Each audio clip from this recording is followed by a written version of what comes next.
I apologize for my lateness.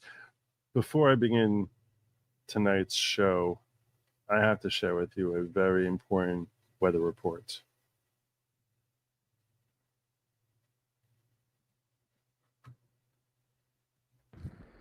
This is Frankie McDowell, my own TV station live in Sydney, Nova Scotia. Sahara dust is headed towards Gulf of Mexico and Houston, Texas on Friday, May 30th, 2025.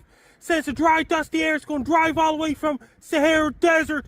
It's going to drive all the dry, dusty air all the way to South America, including Colombia, Venezuela,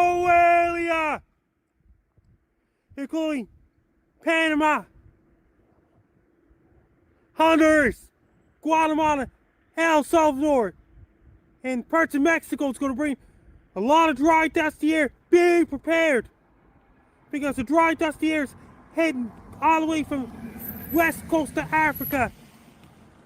And the Sahara Desert is going to drive dry, dusty air all the way to Gulf of Mexico. It's going to hit Houston, Texas, Austin, Texas, and the parts of Louisiana. It's going to bring a lot of dry, dusty air coming all the way from northwestern Africa. Drive all the dry, dusty air all the way from northwestern Africa, all across westward direction in the Atlantic Ocean. It's going to hit Texas, Mexico, Guatemala, Costa Rica, El Salvador, Honduras, Panama, Colombia, and Venezuela. It's going to bring a lot of dry, dusty air.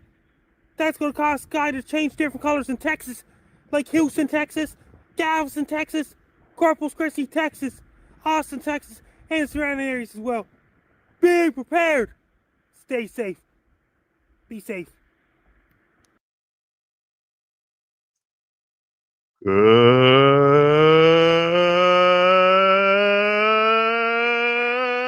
evening, everybody. Welcome to the following program. I am your host, Joe Neerman, aka Good Lawgic. It feels like it has been far too long since I've been able to say hello to you, my fine friends.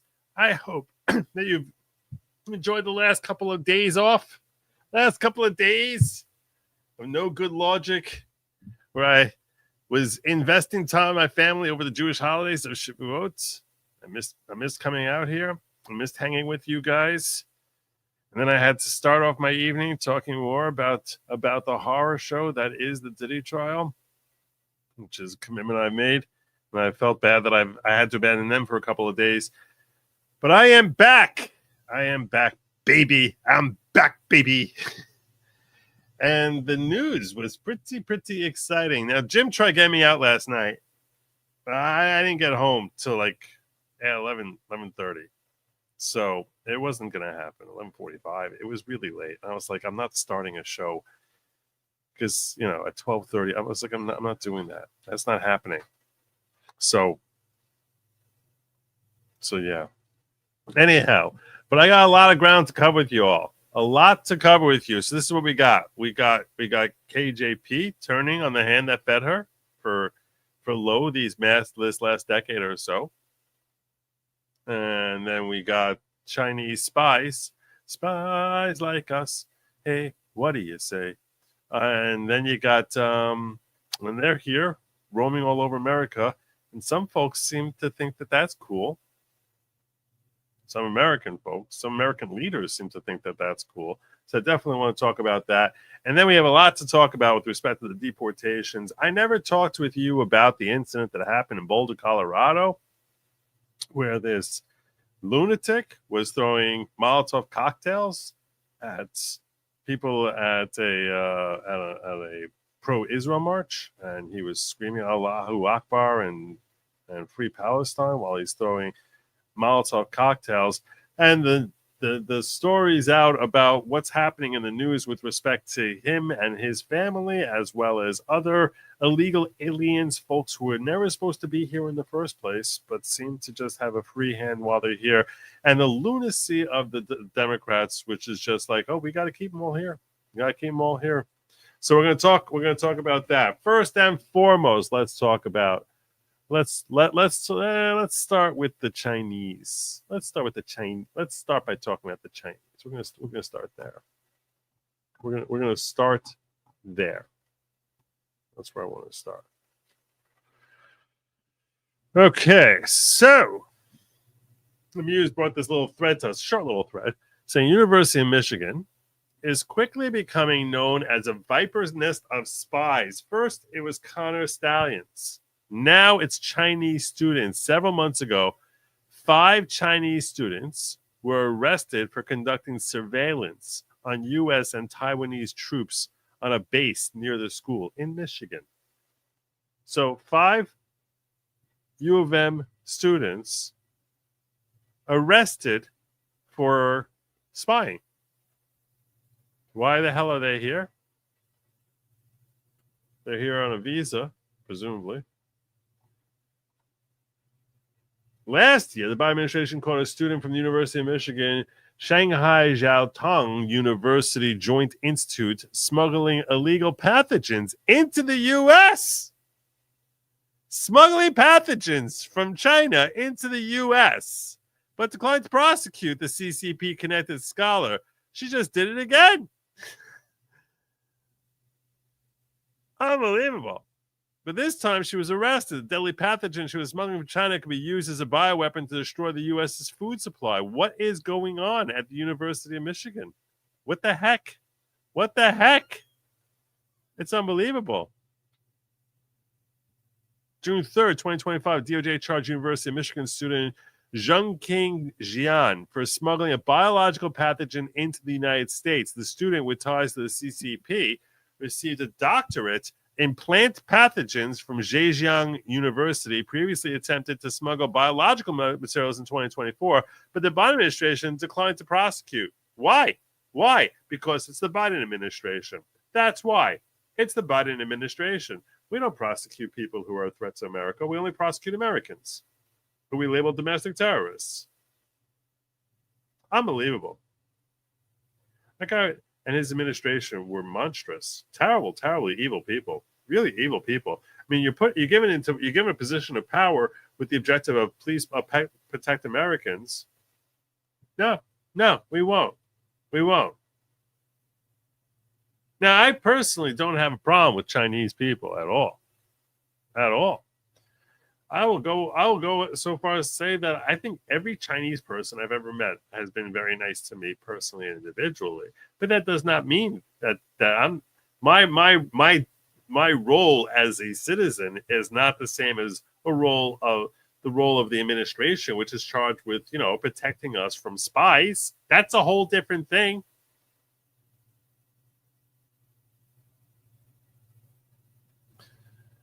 Leska, what's your name? Lesko Brandon says, I take one order of some young boy, please. What order?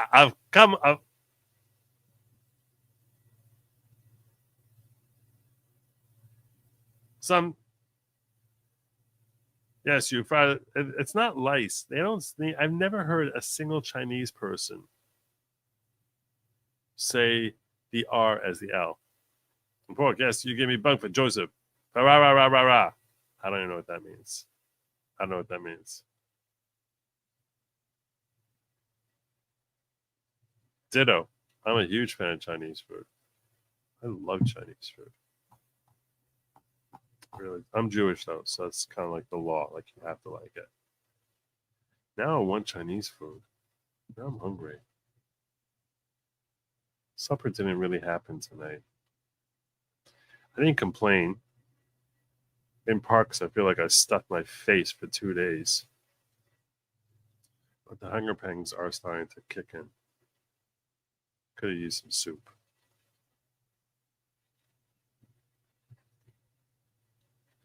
I'm not eating soup now. That's not happening. What happens is, just so you know,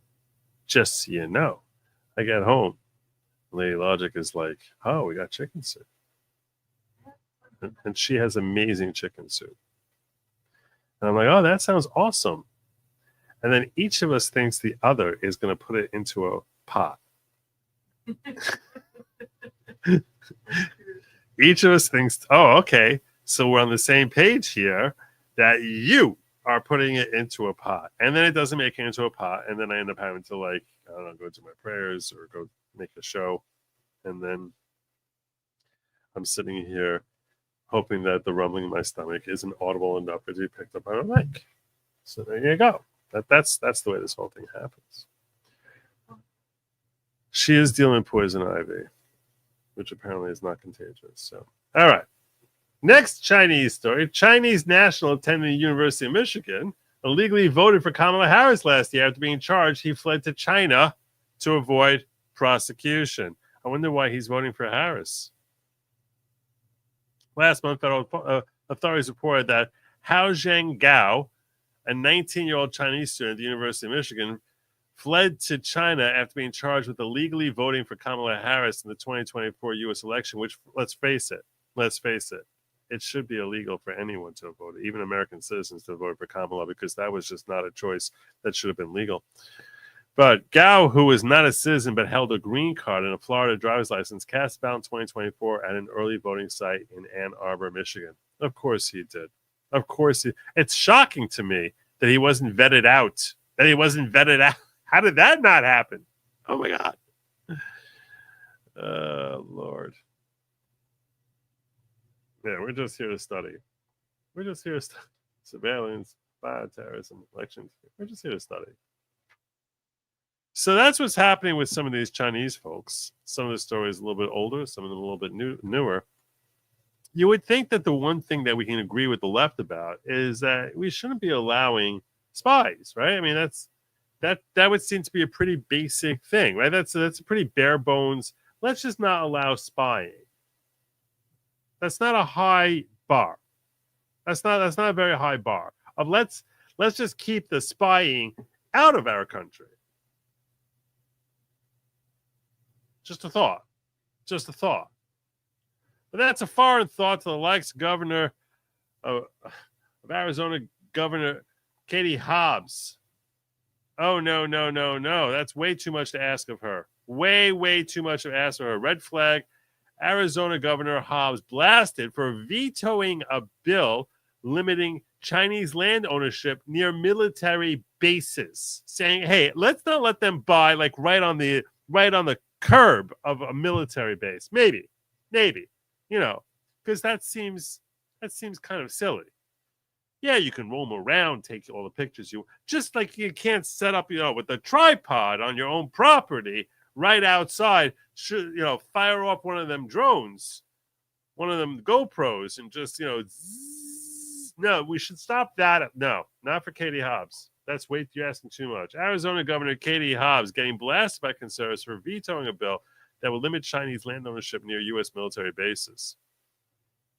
Arizona Senate Majority Leader Janae Shemp didn't mince words, slamming Hobbs' veto of a national security bill as utterly insane, which she is. She accused Hobbs of playing politics instead of protecting Arizonans, calling her an obstructionist against safeguarding our citizens from threats, which you would say this should be a federal bill, honestly. This should not be up to the state of Arizona to decide whether or not we're keeping our national bases safe. You would think that should be something that you can actually get a federal bill on, part of the whole national security thing. But I digress. Hobbs fired back, defending her decision to strike down SB 1109. She argued the bill was more show than substance, ineffective at counter-espionage, and failed to directly protect military assets in the state. Oh, yes? What are you suggesting, Katie? I suggest we do nothing. Chinese investment in land near U.S. military bases has raised red flags among national security hawks in pushing for the now vetoed bill. Sham pointed to recent attempts by Chinese entities to lease property near Arizona's Luke Air Force Base, a key site for his training American fighter pilots. Governor Hobbs' veto of SB 1109 hangs an open for the CCP sign on Arizona's front door, allowing communist China to buy up American land near critical assets like Luke Air Force Base, Palo Verde nuclear power plant, and Taiwan Semiconductor's growing fabrication footprint, said Michael Lucci, the CEO and founder of State Armor Action, a concerted group with a mission to develop and enact state-level solutions to global security threats. Allowing the CCP to buy up land near our critical assets is a national security risk, plain and simple. And Governor Hobbs is substantively and completely wrong. She's an idiot. She's an idiot when she says that SB 1109 is ineffective at counter-espionage and not directly protect our military assets. So instead, she wants to do nothing. That's what she wants. Let's do nothing. That's her solution. Can a state require U.S. citizens only own land here or there? How can that be constitutional? Not companies, but people. Call a national security threat. Anything's legal.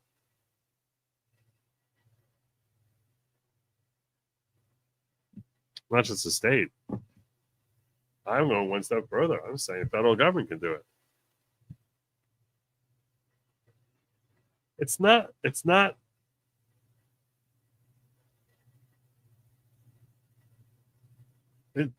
To me, look, you know my position about the whole citizens thing, okay?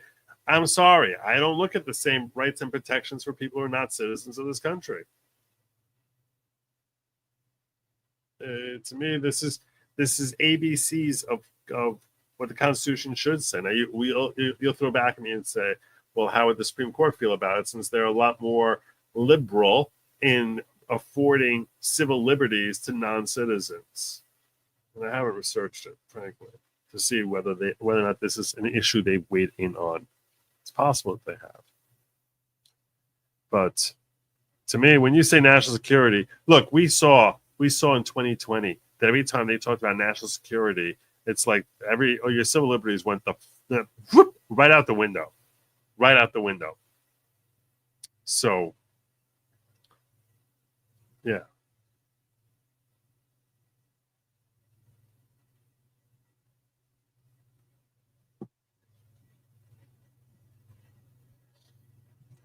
Good question, though. It's a good question.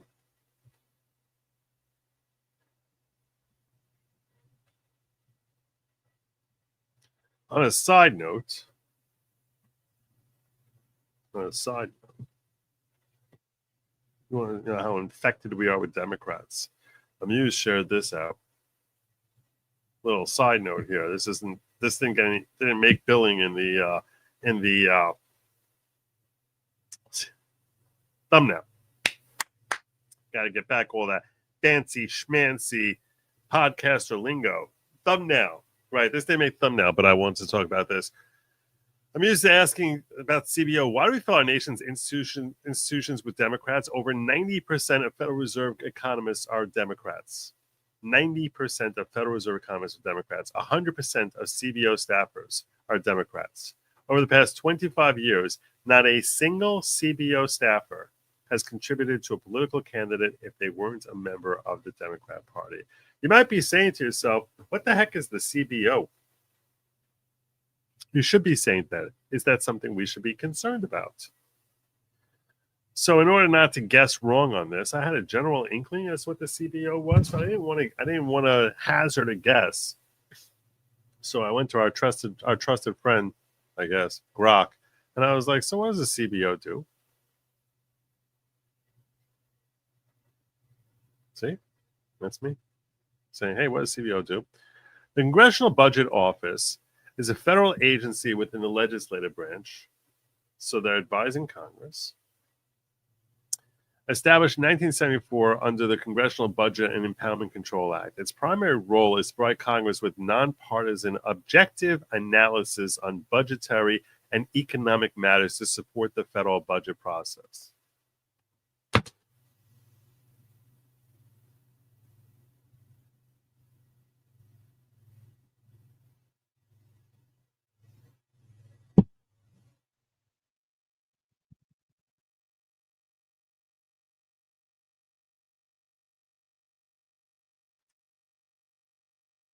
There you go. There you go. There you go. This is why it's important. Allow me to explain. We'll read a little further, and then I'll explain why this is incredibly significant. Nonpartisan, objective analysis on budgetary and economic matters to support the federal budget process. Here's a breakdown of what the CBO does based on its official responsibilities in the context of the expos you're interested in. CBO estimates the budgetary impact of proposed legislation. So how much is this going to cost us? For example, if a bill is introduced to increase healthcare spending or cut taxes, the CBO calculates how it would affect federal spending revenue and the deficit over time, typically a 10-year window. This helps lawmakers understand the financial implications of their decisions. According to the AceNet Hub article you referenced, the CBO uses sophisticated economic models and data analysis for these estimates. The CBO provides economic forecasts and long-term budget projections, like how will tariffs affect us? They're advising Congress, how will tariffs affect us? Often looking at trends over decades.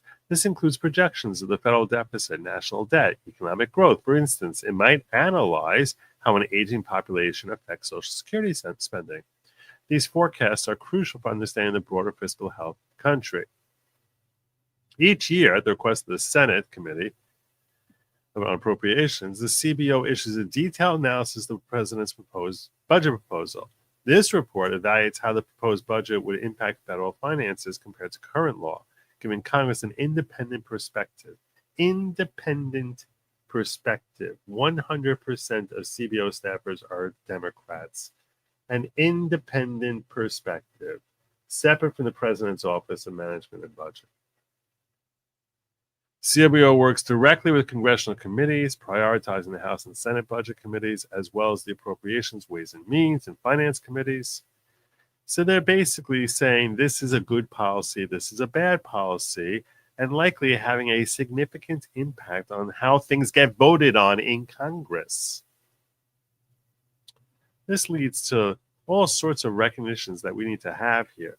By the way, it's not much better with respect to the Fed. I'll cover that real quickly, too.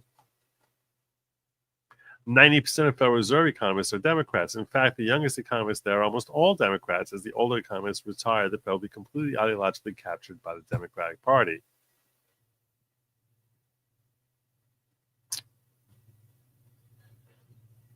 A large part of what I try to do here is I try to help you sort of glean through, like, what is the impact of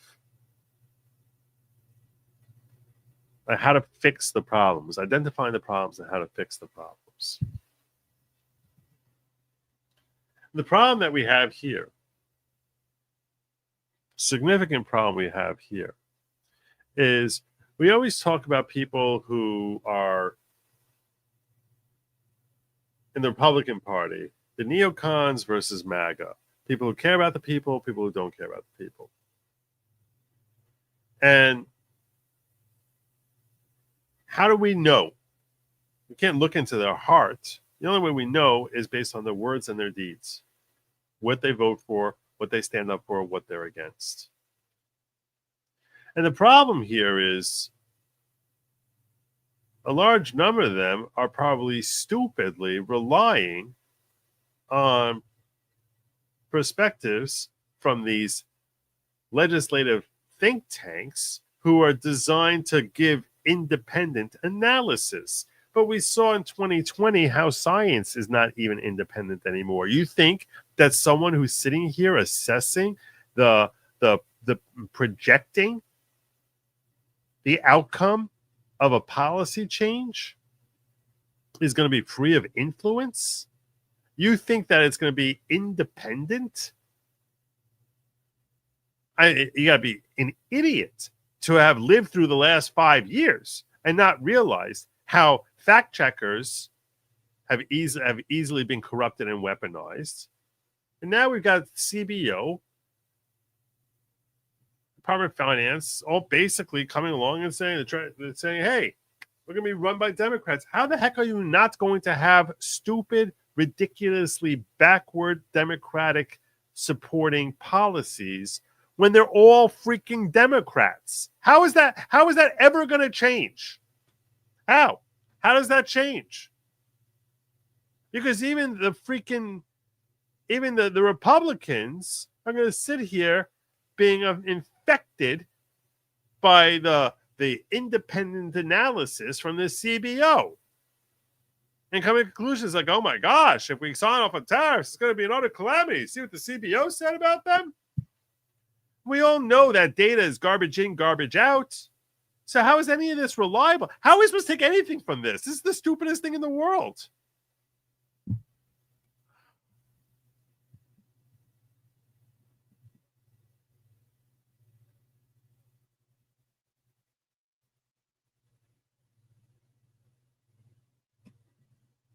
Yes.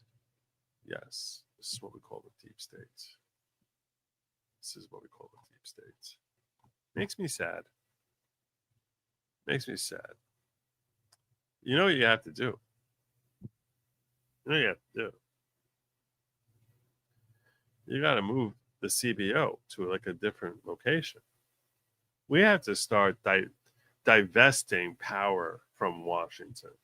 And the first way to divest power from Washington is you say people got to show up at the office, and your office is no longer in Federal Plaza. Your office is no longer in the Pentagon. Your office is no longer in the Treasury. No. I want your office to be in Louisville, Kentucky. I want your office to be not in Dallas or Austin. No. I want offices to be like in some hick town in the middle of nowhere in Texas. I want your office to be in Tallahassee. We have to start moving these offices away. It's ridiculous. Because, I mean, it's just it's like the rats crawling all over each other there. Every time I look into what's happening in D.C., I feel like I'm covered in fleas. It's disgusting.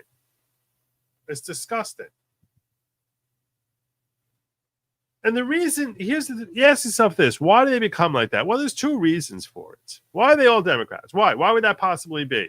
Why? Answer that question for me. I have the answer. Ask yourself this question. Why are they all Democrats? Why? There's two reasons. I'll let you think about it. Mull it over your brain. Why would it be?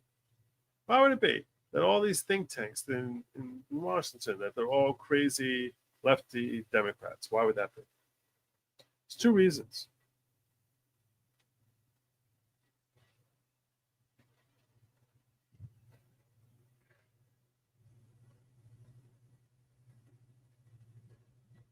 Yeah, seriously.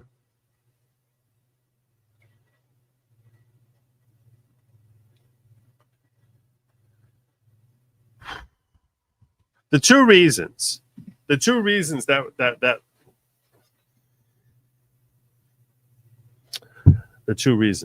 are, number one, the schools are all crazy lefty.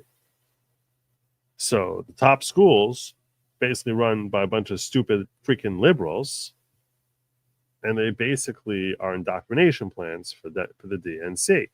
So when you're looking to fill a position here, you'll say, "Oh, wow, look at this person. He's got his doctorate in economics from Harvard. Oh, look at this one. Oh, wow. She's got her master's in finance from Stanford." And why are they coming to Washington? Because that's where the power is. It's the influences. It's where the money is. So basically, we have these career non-political politicians who figure, I'm going to have my power and influence and be able to rub shoulders with senators and members of the House and presidents and their staff and have influence on American policy. And they all run off and get infected in college, and then basically return to the mothership of aliens in DC. That's what this pipeline here. Not to mention the funding, and also there's so much skimming that happens. But I'm not naive enough to believe that the skimming is only on behalf of the DNC. I'm sure there's plenty of skimming that Republicans are adept at also. I think that to assume that the skimming and the money cycle, I've seen plenty of disgustingly awful neocon Republicans who basically only care about the money and taking a big check from the military industrial complex. We love to think that the financial corruption, that's their problem. And when you start looking at it that way, you blind yourself to the warts on our side. And then when they show you examples A, B, C, D, E, F, G, H, I, J, K, L, M, N, O, P on our side of the aisle, then you're like, you're not ready for it. Corruption doesn't have a political allegiance. They are adept at it, don't get me wrong. And I personally believe more adept at it than the Republican Party. But there's plenty of the warts are on the Republican side of things. I'll never forget the what was the senator? Remember the House from Virginia?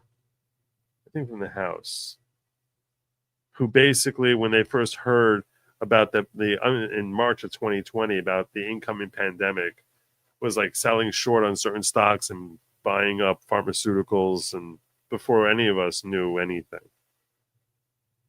It's awful. I'm sure one of you knows the name. But this is a cyclical problem. And a major part of the problem is that there's so much power, so many different forms of power brokers in DC, and they all start like just working and rubbing elbows with each other. Oh, okay, you're working with the Treasury. I'm working with the CBO. Oh, you're working with the EPA. I'm working with the FDA. It's just one massive glut of power. You have to divest it. It's the only possible way to like start fixing it. Even that would take 15, 20 years this is horrible. This is horrible. I don't want to be a downer, but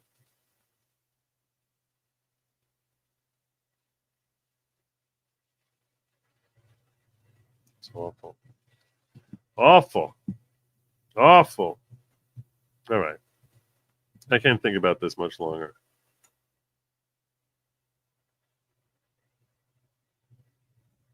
Yeah, and here's the thing. Okay, great, Kathy, correct. Yeah, I just described Lindsey Graham precisely, and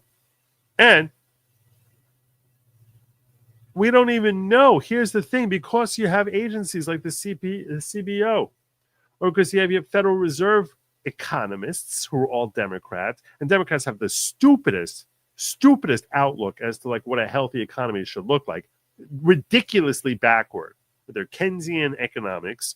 Like debunked, disproven, awful economic policies. So freaking short-sighted. And is helping to guide policy in a healthy way. And here's the thing. So about a Lindsey Graham, we don't even know if he's evil or if he's just stupidly reliant on the likes of the CBO saying, oh, they're an independent, nonpartisan group. We don't know. It's awful.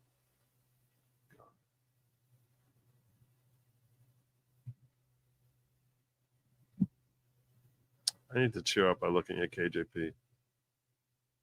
What's this story that I think is going to make me laugh? I think KJP is going to make me laugh.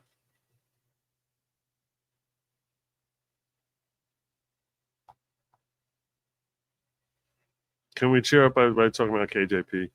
This story's going to be aggravating.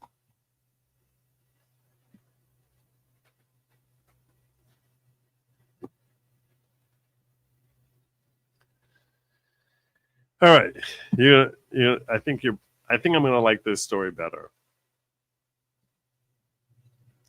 Ex-White House press secretary Karine Jean-Pierre claims she's no longer a Democrat.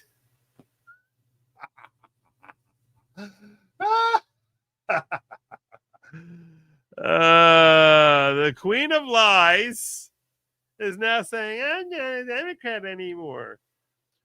while hyping memoir of the broken Biden administration. So she's about to do a tell-all. I need to have like big sales. So I'm going to be telling everyone about how broken the Biden administration is from an inside perspective from the White House press secretary. So I'm going to tell you how broken it was.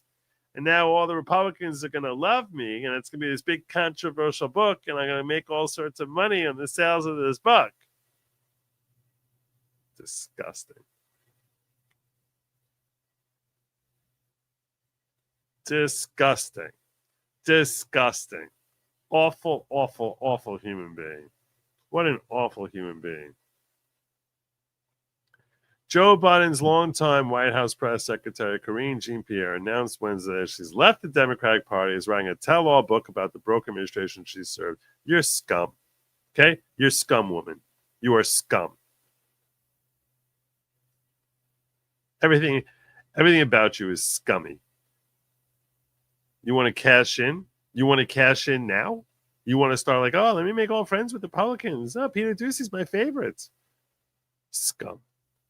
Jean-Pierre 50, she talked about how she realized she was living in historic times working for the Biden administration. Liar, liar, lied. Now buy my book.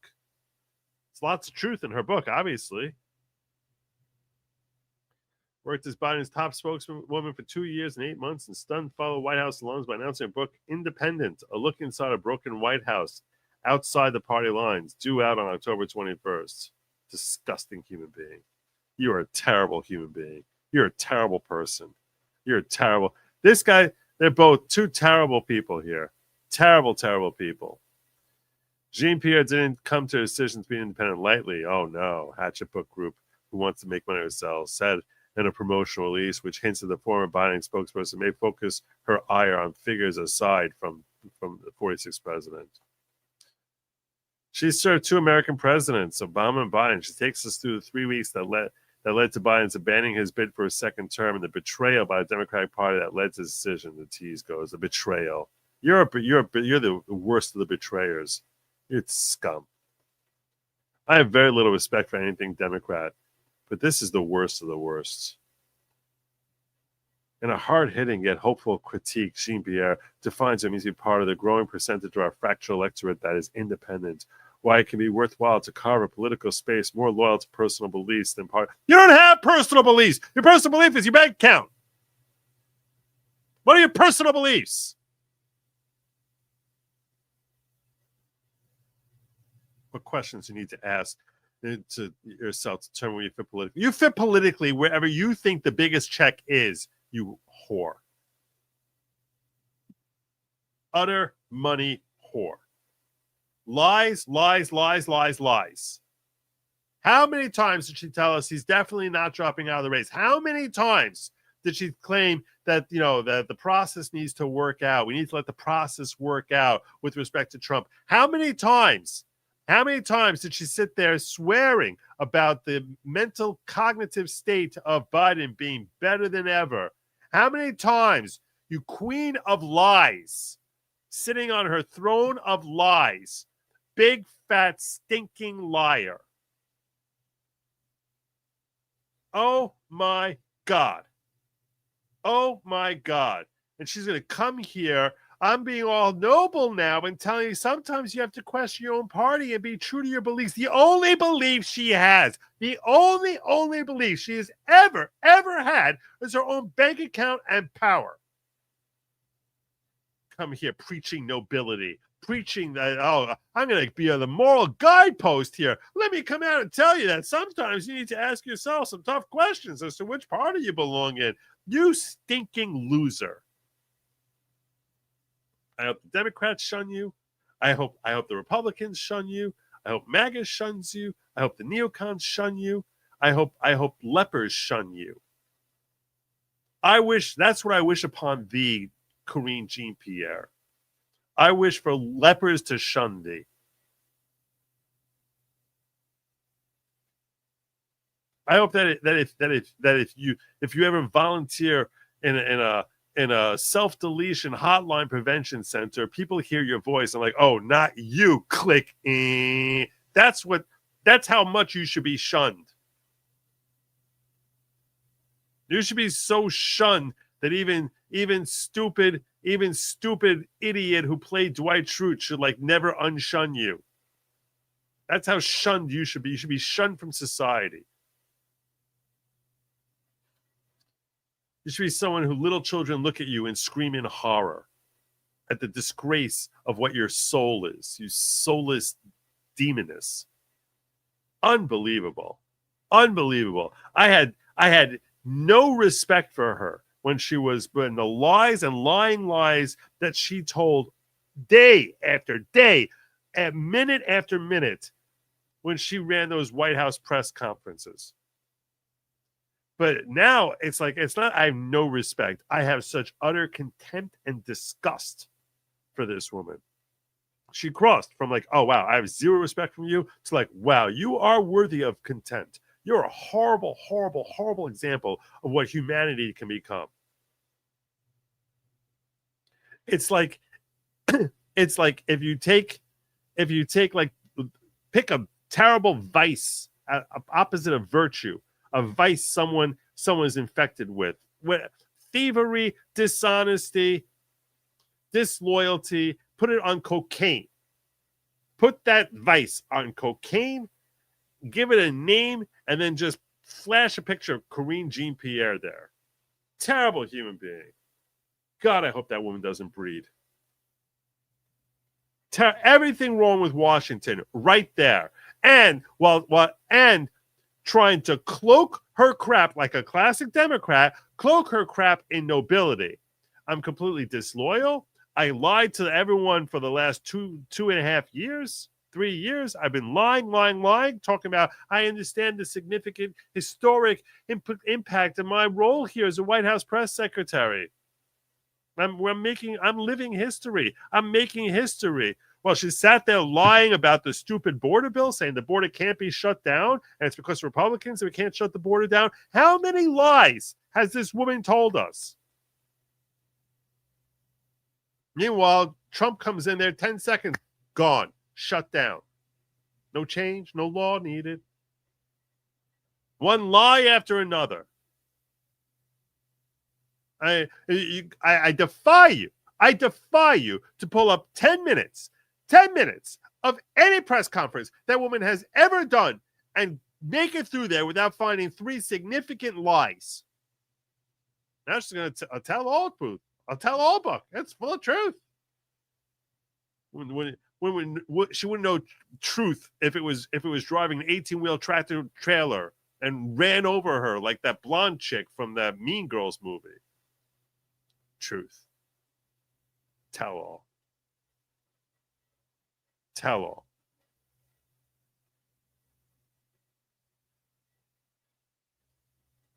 Terrible human being. A prominent Democratic source fired back at the Post. What her publishing means to Alruz is that she's incompetent, not independent, just incompetent. We don't need to read about it. We watched it. Oh, so Democrats are starting to take her down also. She should be shunned. Shunned. Shunned.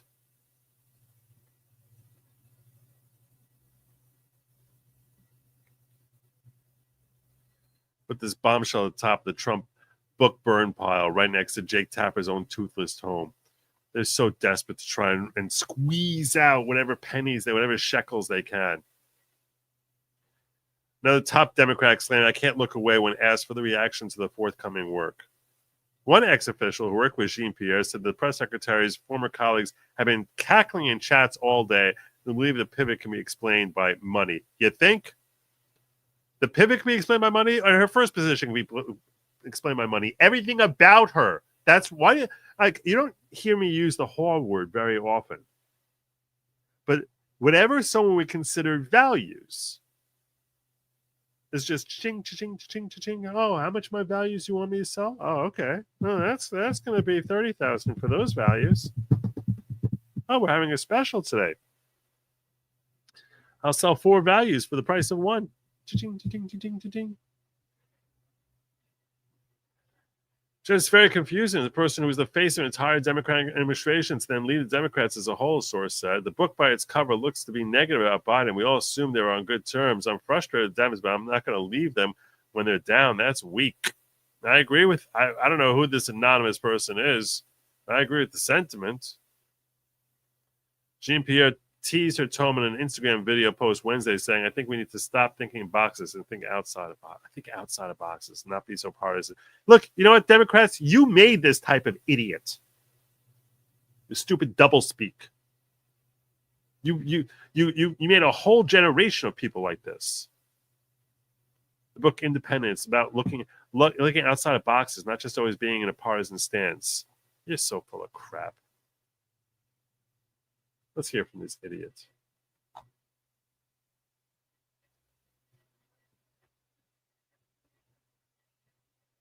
Disgusting, awful, terrible human being.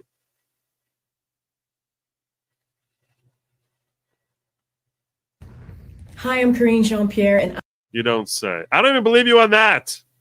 I have to no. How do you get 3 names, and why 2 of them French?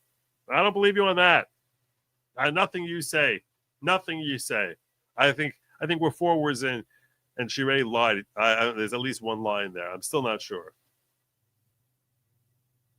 Probably it's an AI, so it's not even her. I am the author of a new book that's coming out. I don't even believe you're the author. You're probably the ghostwriter. I don't think you wrote it. I think someone else wrote it, and you just put your name on it. This fall, called Independent. You're not independent. You're a slave for the money.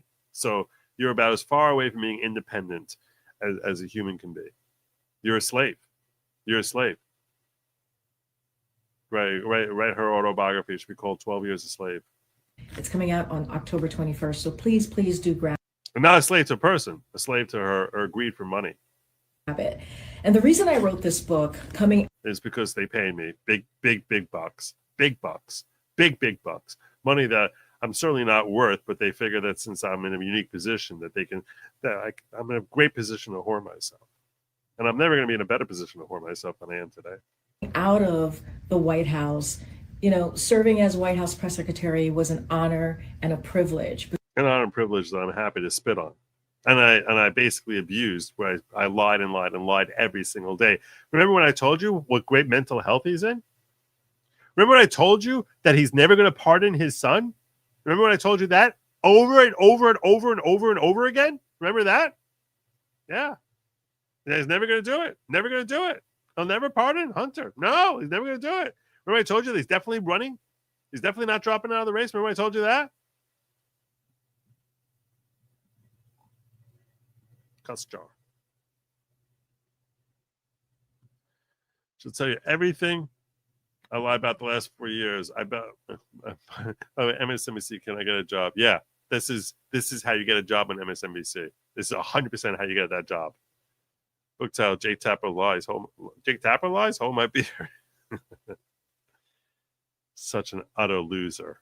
You're such a loser. Everything about her is a loser. But since I have left, the people that come up to me, strangers that come up to me just across the country as I'm traveling, should be spitting in your face and saying, shunned, shunned. They should make her move to the Amish land and have them shun her. Say, we don't know who you are, but we're shunning you anyway. We never heard of you, but we're shunning you. We heard enough about you. You're shunned. And sometimes right in my neighborhood, at a grocery store, supermarket, airport, my daughter's school, the number one question they ask me is, Corinne, how do we get out of this? Oh, because she knows.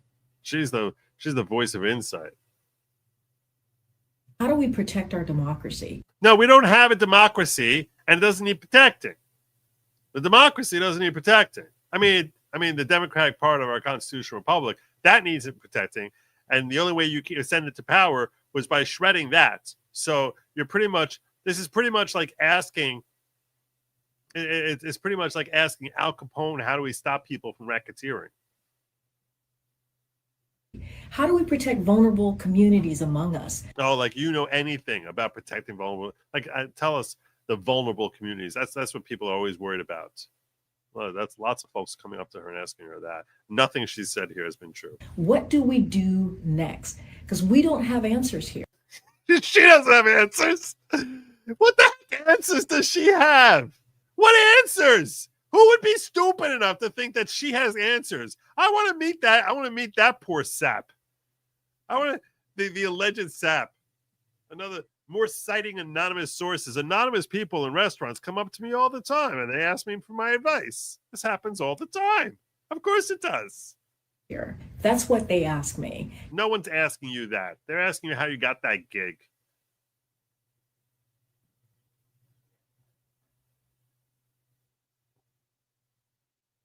They're asking you if you're ever going to have another hairstyle.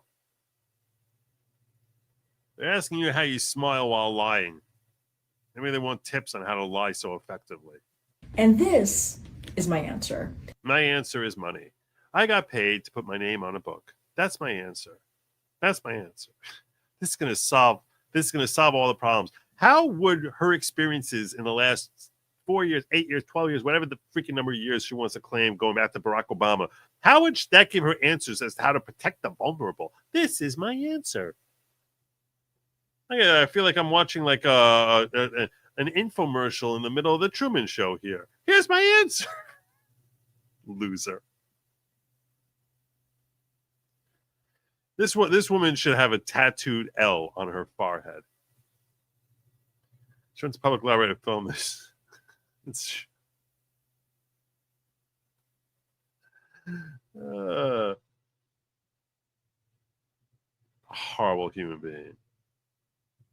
And what I mean by that is, in an era of misinformation, disinformation, that you were the queen of, the regressiveness of social policy. Oh my God. You were the queen of misinformation and disinformation. I could spend all night talking about this idiot. See what we're seeing currently right now. What I have decided to do, and I really have thought long and hard about this, is to follow my own compass. And that's what I've done. And moral compass. Moral compass. Wow. Her moral compass doesn't point north. It points whatever direction her bank account is. Whatever her bank is, that's where her moral compass points. Moral compass. Do better using Jack Sparrow's compass than her moral compass. Her moral compass. Oh my God. Nothing about this is true. That's what this book does. And here's the truth. And here's how I... Oh, here's the truth. Oh, now here comes a doozy. Whenever they start with here's the truth, yeah, here comes a doozy. This is like the mother of all lies is coming. Lay it on us, Corrine. Here's the truth. This book does. And here's the truth. And here's how I will lay it out.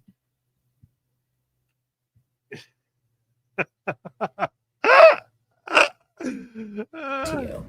I think we need to stop thinking in boxes and think outside of our boxes. Find the money wherever it is. Find the money wherever it is. And not be so partisan. So please excuse me when I say I'm leaving the Democratic Party, because they're going to throw me out when they see all the horrible things I write about this administration or to sell a book. And the way that I see moving forward in this space that we're in right now is, if you are willing to stand side by side with me. No one should be willing to stand side by side. You should be the new definition of cooties. Okay? That like anyone who's like standing side by side with you on a train should need to have like, someone come over with their fingers and stick their finger and just get the whole cootie shot. Because your soul was sucked out by Satan. Regardless of your how you identify politically, and as long as you respect the community that I belong to. No, I don't respect anything that would have you. Any community that would have you immediately merits deep disrespect. Deep disrespect. Because what does she have left? What does she have left? What? So you basically lied and lied and lied, and then lied some more, and then lied. And tell me which topic she didn't lie on. Just lied all the time. Whether it's Hunter Biden and the laptop, or about the Hunter Biden and the pardons, or we have no idea where the 8-ball of coke in the White House came from, or whether she's lying about the prosecutions of Trump and just let the law do its thing, or whether she's lying about negotiating things happening in Ukraine, or whether she's lying about the border crisis not being completely unfixable and in the Republicans standing in the way of that. One lie after another for years on end. One lie, but here she is, that she cares about the vulnerable. You don't care about no vulnerable communities. You care about yourself. That's it. You care about yourself. You're a soulless demon. I think that the people, I worry for folks who get too close to you, that maybe that you're so lacking in basic humanity that there might be some sort of suction vacuum that's created in that frame of flesh and organs, that it just sort of like sucks humanity from other people who get too close to you. Horrible. And vulnerable communities that I respect. I will be there with you. I will be. You won't be with anyone who isn't signing a check for you. You're not going to be anywhere that you're not getting paid to be. I will move forward with you. And that is, I think, so important. So this book, Independent, it's about looking outside of boxes, not just always being in a partisan stance. Oh, just stop it. Just stop it. You're horrible. And how do we move forward together in a compassionate way, in a way that really, truly cares about people? October 21st. God.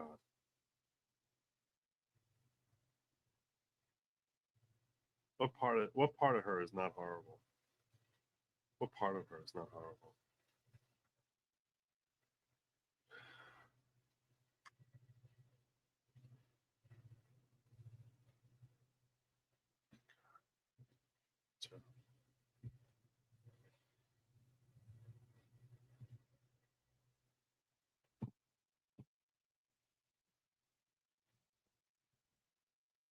Terrible. All right. We're getting all the terrible people out of the system tonight, okay? Getting all the terrible people out of the system tonight. So we got the Chinese and Michigan, University of Michigan. We're getting all the terrible people out of the way. So in case you missed it, Boulder, Colorado had a terrible incident. Before I move on, let me make sure I didn't miss anything here. Are we good? Am I good here in the ghetto? Ghetto's all quiet. You guys are all good.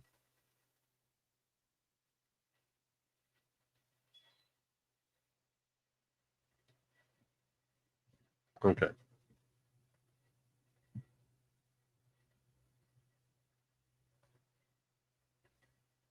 Well, snapping fingers. We're not talking about the Ukrainians and their drones. No. Oh yeah, that's right. She's a she swings for her own team, right? I think.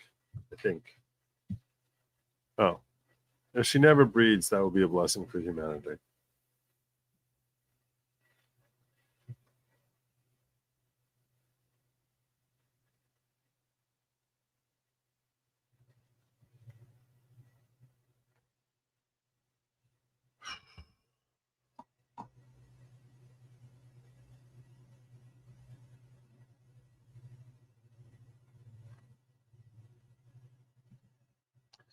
Yo, Yinny, thanks for coming by. Bye-bye. See, when you gotta talk in all caps, you're kind of saying you have nothing to say that people will pay attention to. So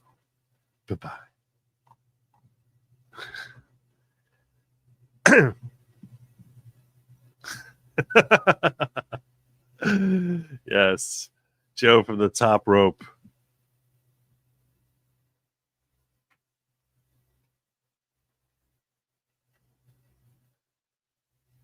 No, I didn't block Guinea all time. It was just for tonight. Maybe there'll be some growth. Maybe there'll be some growth there. Who knows? All right.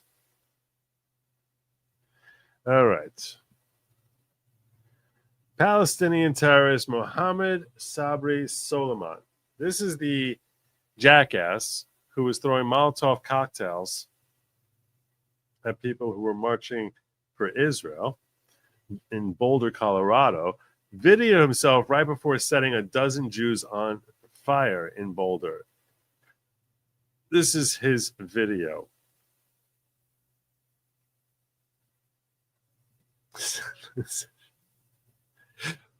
That's not a bad idea. That's not a bad idea at all. All right. الله أكبر من كل شيء. This is this jackass. Hope they throw him in a deep pit. Joe, how do you think Putin is going to respond to what?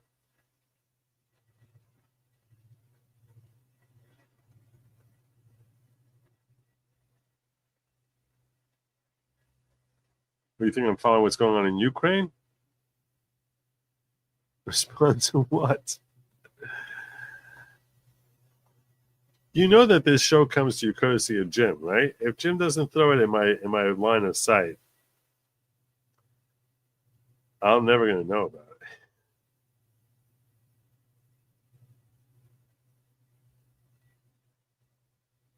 Oh, you got a lot of his planes destroyed?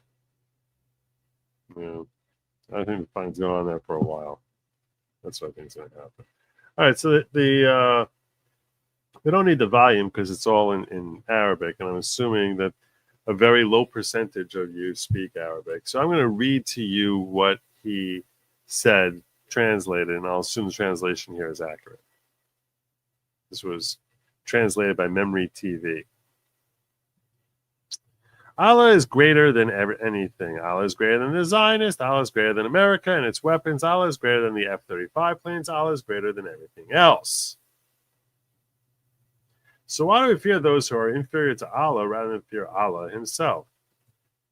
Now, please note here, there's a premise which is built into this, which is that what he's doing is the will of Allah. This is him on the way to doing his whole Molotov cocktail dance.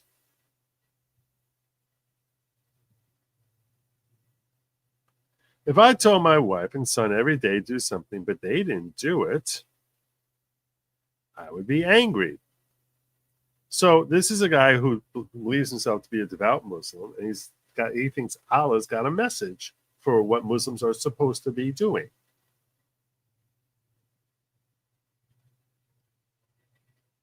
Maybe I would divorce my wife. Maybe I would kick my son out of home.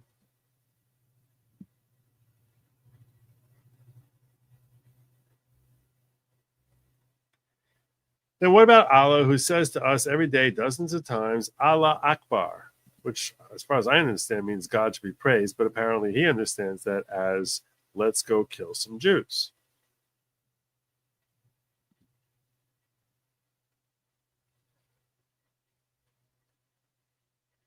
Do not forget Allah Akbar. Do not forget that Allah is greater than everything. Ironically, by the way, the term Allah that they bow down to, the Muslims bow down to, is the same God that Jews and Christians both recognize. It's not like it's a different God. It's not like, it's some religion where they have multiple gods. It's the same God. But this is your religion of peace right here. Not the Zionists, America, Britain, France, or Germany. No, no, no. Only Allah has the right to be feared. I agree with everything he's saying. His words I agree with. You should fear God above all else. I agree with that. But then it's the next step as to how that's supposed to manifest, which just basically says, stop saying religion of peace, because if only 3% of its practitioners, there are billions of Arabs in the world. If only 3% of its practitioners think like him, even 1%. That's a terrifying thing. Only Allah has the right to be feared. And that doesn't mean that we should, by the way, I'm not trying to advocate that we should, go on some jihad against Islam. No, not at all. I happen to know some Muslims who are awesome, amazing people. But to just glom over these guys you're stupid. You're an idiot. And you're gaslighting because you're afraid that people are going to react inappropriately, that people are too immature to understand that, hey, you know what? A certain percentage there is potentially dangerous. Only Allah has the right to be feared.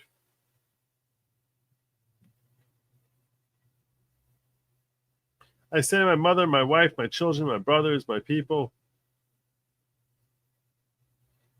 I attest before Allah and before you that Allah, His messenger, and jihad for Allah's sake are more beloved to me than you and the whole world are. That's all that matters. More than family. More than family. People don't listen to the words. And this is a massive problem with a lot of people, particularly on the left, where they tend to assume that the mindset is remotely similar to that of a Western mindset. And a Middle Eastern mindset, especially if it's a fundamentalist Muslim mindset, has no relationship to the way you think about things. This is the most important part of what he says here. I attest before Allah and before you that Allah, His messenger, and jihad for Allah's sake are more beloved to me than you and the whole world are. He's talking to his wife and his kid. That you're nothing compared to Allah. And what he thinks that means is you got to go kill a bunch of folk. That's what jihad is, holy war. And they love to pretend that this guy is one in 100,000, which is just not true. And if it was 1 in 100,000, that's still a scary number.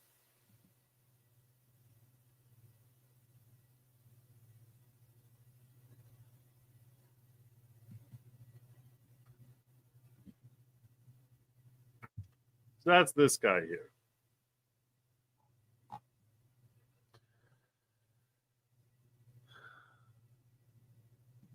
What's your policy on glassing parts of the Middle East as a starting point? Palestine area, Iran. We can loop Ukraine into phase 1 as well.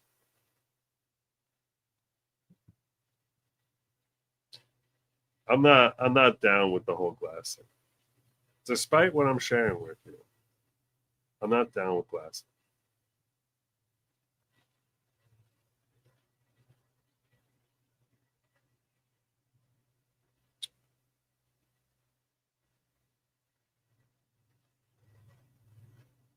But I do think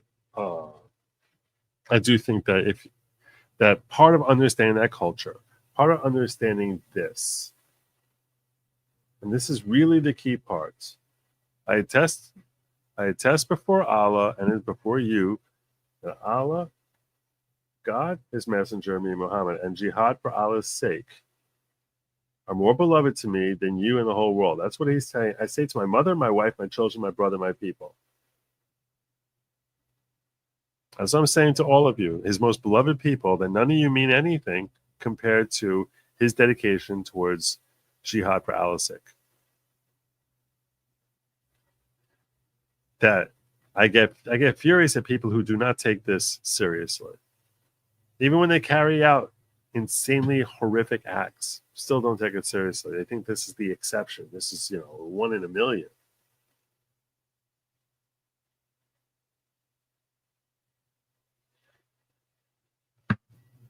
Which, if it was 1 in a million, there would still be 1,200 of this guy.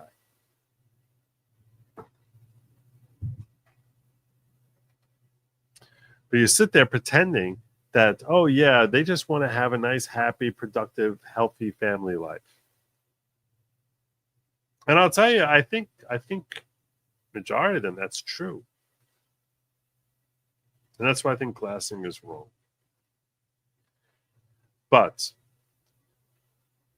if you don't take this seriously, if you don't punch back and make it not worthwhile, you're begging for it to happen over and over again. Because that's what a Middle Eastern mindset is. They look at that. They look at a peace offering and the sign of a display of aggression as a sign of weakness, and they need to punch you harder. That is a Middle Eastern mindset. Meaning that when they punch, if they get capitulation, they look at it as the only reason you're capitulating is because you're weak. If you were strong, you wouldn't be capitulating. That means they should do it again and again and again. So the only way to stop it from happening, the most humane thing, is a punch back. That doesn't mean glassing hundreds of thousands or millions of people, but it does mean that it requires a punch back. Now, how would that manifest in a situation like this, where you have a guy in Boulder, Colorado? It's a much tougher scenario. There's no state you can directly attribute it to, as far as I'm aware of. If there's a state you could directly attribute Solomon to, then that can give you better guidance as to like how to respond in a way that would be appropriate. Meaning, if he was sent here by Iran or a different country, that would perhaps give you a direction as to how you can punch. But that punch would not be glassing.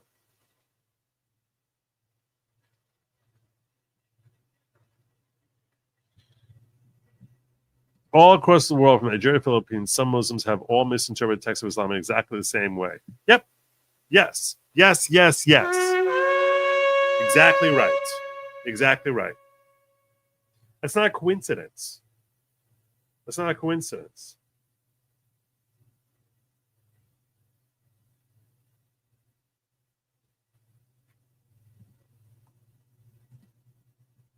It's okay. We diggers aren't as important as learning about Diddy, making Cassie cover with others. You diggers are everything. Let me give you 18 months.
Every house on this chat should own an AR.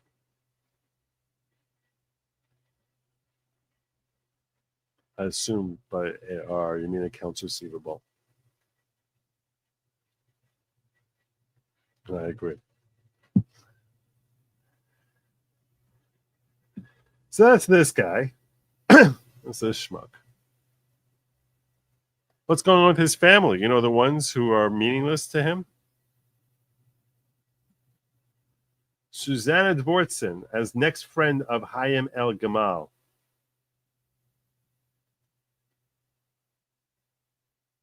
She ran to court and got this stupid order. Suing Kristi Noem and DHS. Before the court is petitioner's ex parte application for TRO and order to show cause. The court finds it appropriate for these preliminary proceedings for petitioner Susanna Dvortson to proceed as next friend because the filings indicate that there's no means to contact Hayam El Gamal and petitioner has a significant relationship to her. Does she? But does she? Pursuant to the All Writs Act and Federal Rule Civil Procedure 65B, and in order to preserve the court's jurisdiction, the defendant shall not remove Hayam El Gamal and her 5 children from the District of Colorado or the United States unless and until this court or the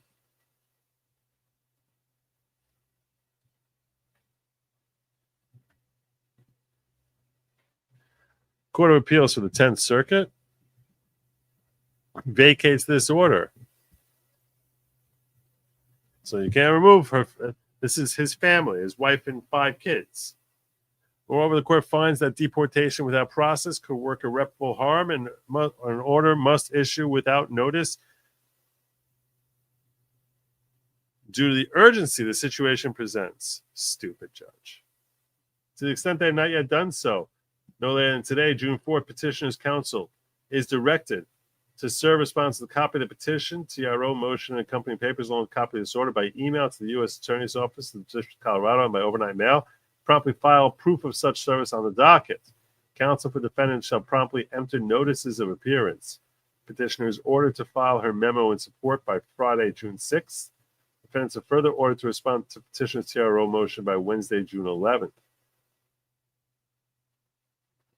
By order of Gordon P. Gallagher, Biden appointee Gordon P. Gallagher.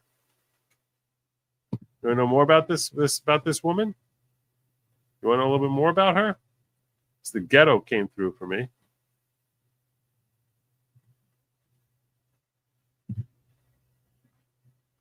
What was her name? What was her name? What do we have here? What was her name?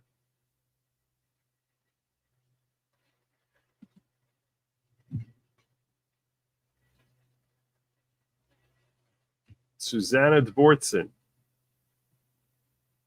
This woman right here. Susanna Dvortson. Which, frankly, fortunately, doesn't sound Jewish. They still don't have Jewish lawyers in Boulder, Colorado. Guess who was banned from practicing law in 2019 for immigration misconduct? The attorney, Susanna Dvortson, for the illegal immigrant family of the Egyptian terrorists who set a bunch of Jews on fire in Colorado. In 2019, the South Dakota Supreme Court prohibited Susanna Dvortson from practicing law in the state due to misconduct concerning an immigration matter. The U.S. Department of Justice went even further in 2019 and banned Dvortson from practicing law before the DHS. Oh, no!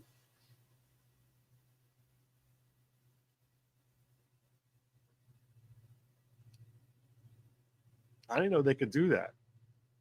They could say you can't practice law before us. She got an order against them. Dvortson is immediately suspended from the practice of law before the Board of Immigration Appeals, Immigration Courts, or the DHS. The U.S. DOJ ruled in 2019. On January 3rd, 2019, the Supreme Court of South Dakota suspended the respondent. Let's say this and open it a little bigger.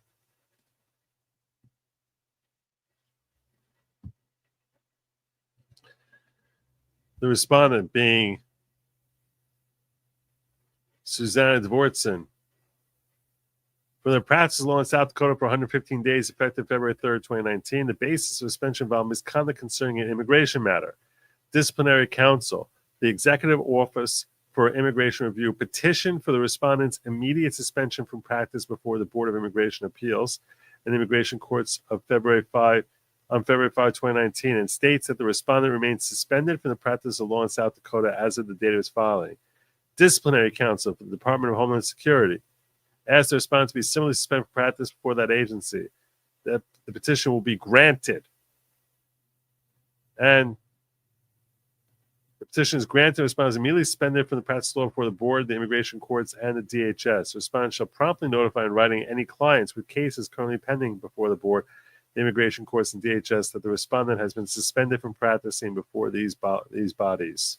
Respondent shall maintain records to evidence compliance with this order. That's what they should be asking for. We want to see proof that you notified your clients that you were suspended. I bet you didn't. I'll bet anything she did. I'll bet anything she didn't. Anything! I dare you. I dare you. I dare you to bet me that she didn't. She's probably like, oh, I put on hold. But she's so corrupt that she got suspended like this. No way. She figured they wouldn't check it out. Further order, the response shall maintain records. Then further order, the contents of the notice shall be made available to the public, including immigration courts and appropriate offices of the DHS. And she goes running in there as the friend. Oh, I'm the best friend of the family.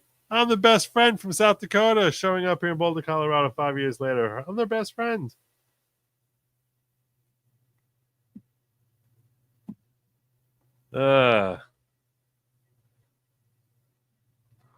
Holy moly. Wow. 34 friggin' months. Wow. God bless you, Sniffer in Chief.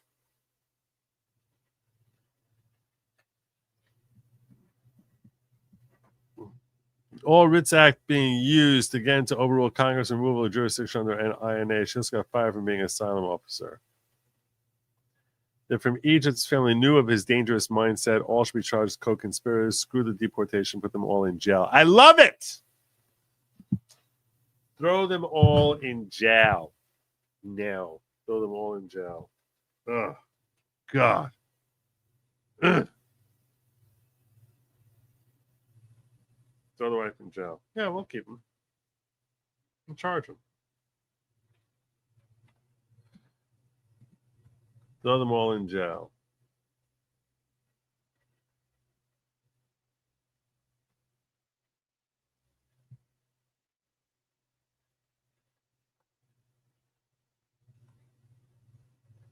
You want to see the judge who said they have to stay here?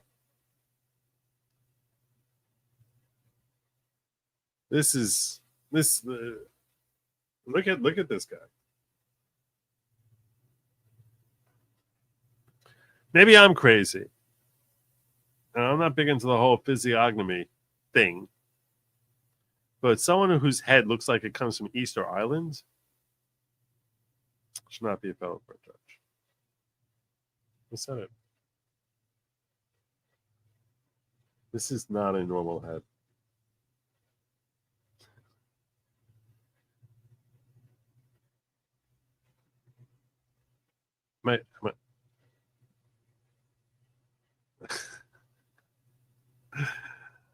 Wow.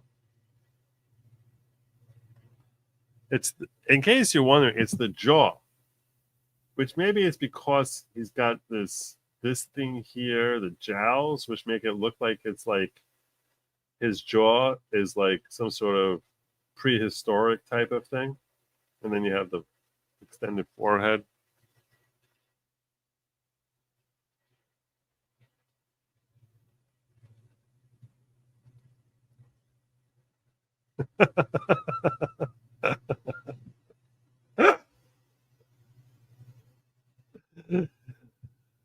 Wow. All right. I've never seen. There's a guy who I like. One of the first people I followed on X, like all the way back in 2020 when I first started. He has some rare disease. You all know his name. His name starts with a J. I don't know if it's Jason.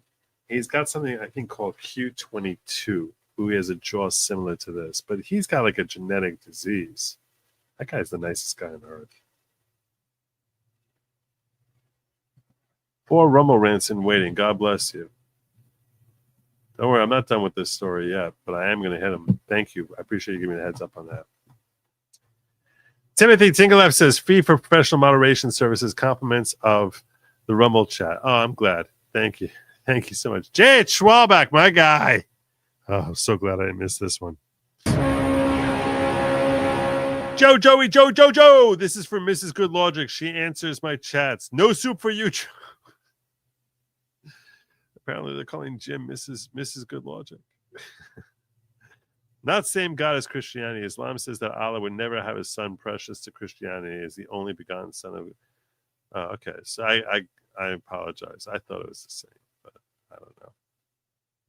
I wasn't. Perhaps I misunderstood. Jay Schwalbeck says, I knew a few good Muslim men. They're great, but if I had their wives, I'd want to kill some.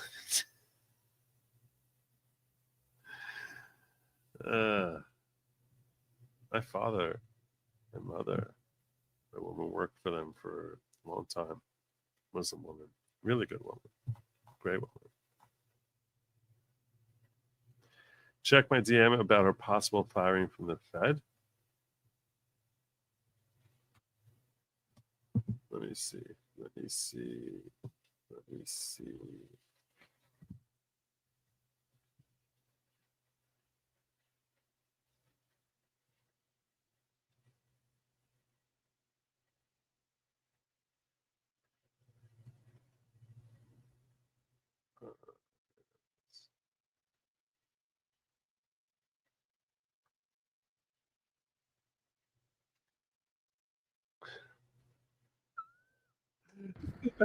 This is Frankie McDowell, my own TV station, live in Sydney, Nova Scotia. Sahara dust is headed towards. Sorry about that. We're getting a weather report again. Thank you, fans.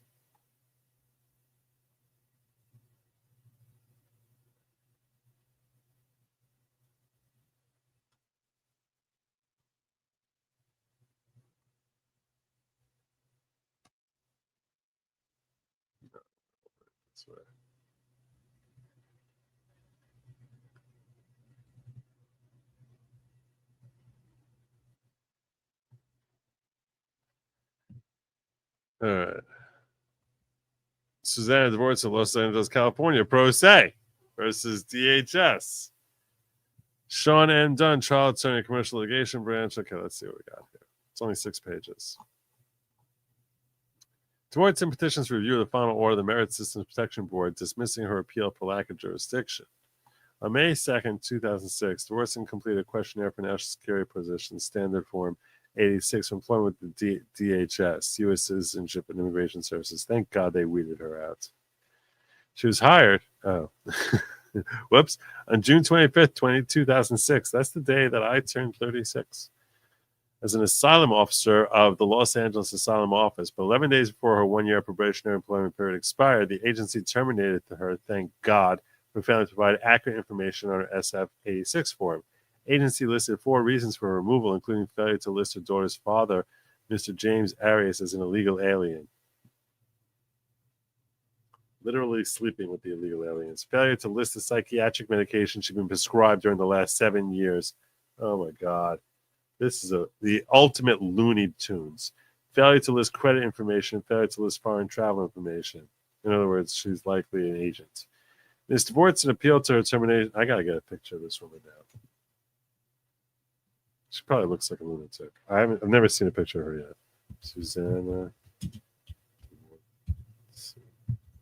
She probably looks like a lunatic. I'll bet anything she looks like a crazy. I'll be shocked if she looks normal.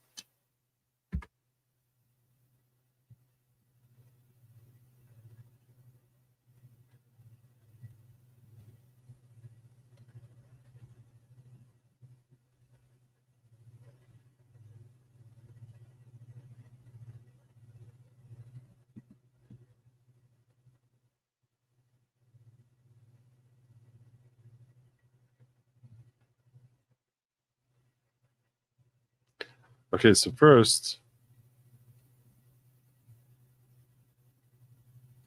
I saw this, and I was like, that surprised me. And I think that's probably Christine Hope.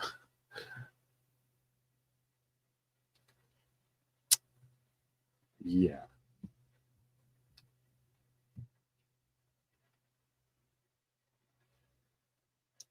Yeah.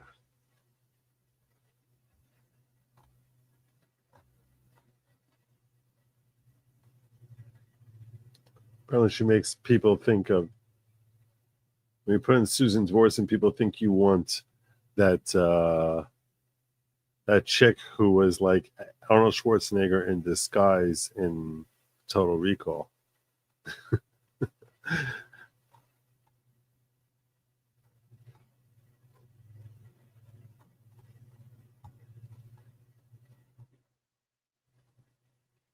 That's her. This gets much smaller when you do it like this. Yeah. Okay. Friend, lifelong friend.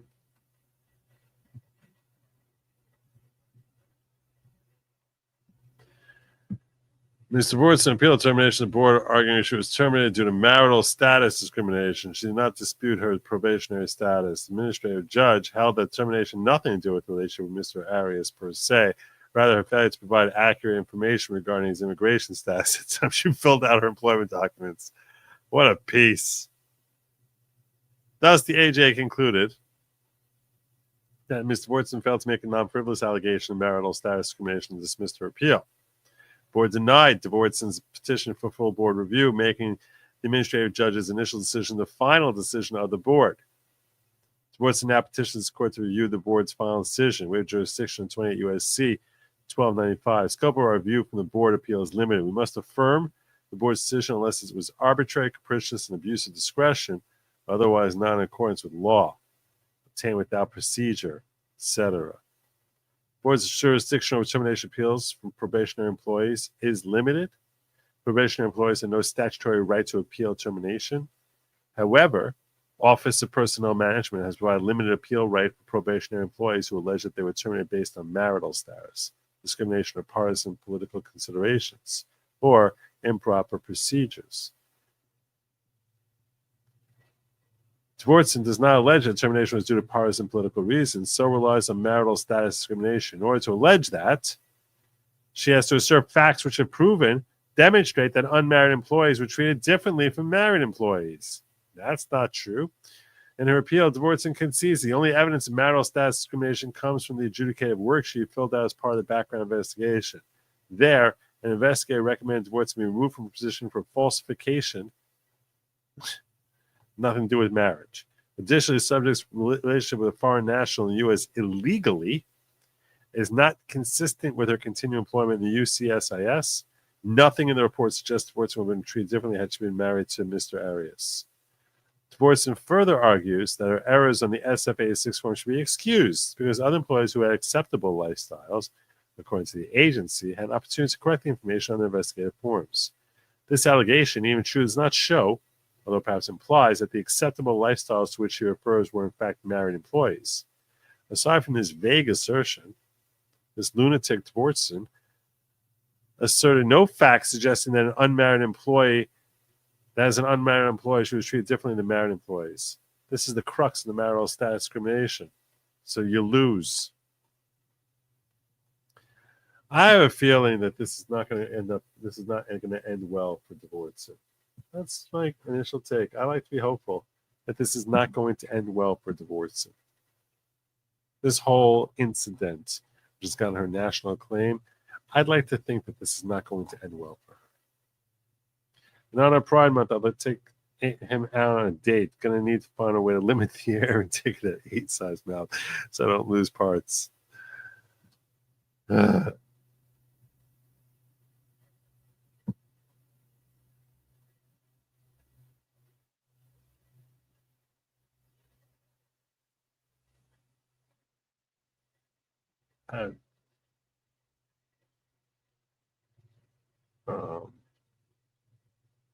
Before I leave this story, there's one other thing that I wanted to share with you that Jim shared with me.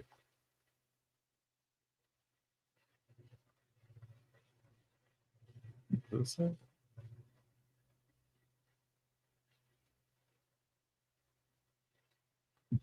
Yeah. So while the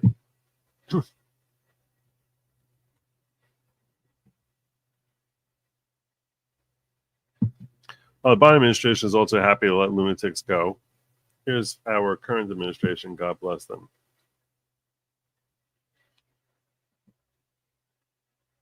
Boulder, Colorado. President Trump and the entire administration's hearts go out to the victims, and they are in our prayers during this unimaginable time. According to reporting from Fox News, the alleged attacker admitted in an interview that he wanted to kill all Zionist people and had been planning the attack for over a year and would do it again if he could. This monster used a makeshift flamethrower and Molotov cocktails to light Jewish Americans on fire in an attempt to burn them alive. The victims at the incident location in Boulder were there to rally in support of Israeli hostages who remain in Hamas captivity. 12 were injured, including a Holocaust survivor. This is pure evil. The Department of Justice has already filed federal hate crime charges against the alleged perpetrator, and he will be held accountable to the fullest extent of the law. This tragedy is a sobering reminder of the consequences of the Biden administration's failed policies. Yep. According to the Department of Homeland Security, the Boulder suspect is an Egyptian national who is in the United States illegally. He entered the U.S. during the Biden administration in August 2022 on a I thought they're all peaceful. He's Colorado man. B2 visa until it expired.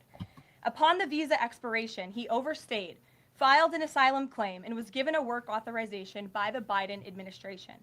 Instead of deporting this heinous individual, Joe Biden's administration allowed him to stay in our country and to work. President Trump sounded the alarm over these reckless Biden policies for years because this is the predictable result of letting anti-American radicals and illegal immigrants pour into our country. Immigration security is national security. And that's why the Trump administration, at the direction of our great president, has secured our border, strengthened our immigration system, and has taken immediate steps to protect the United States from foreign terrorists and other public safety threats.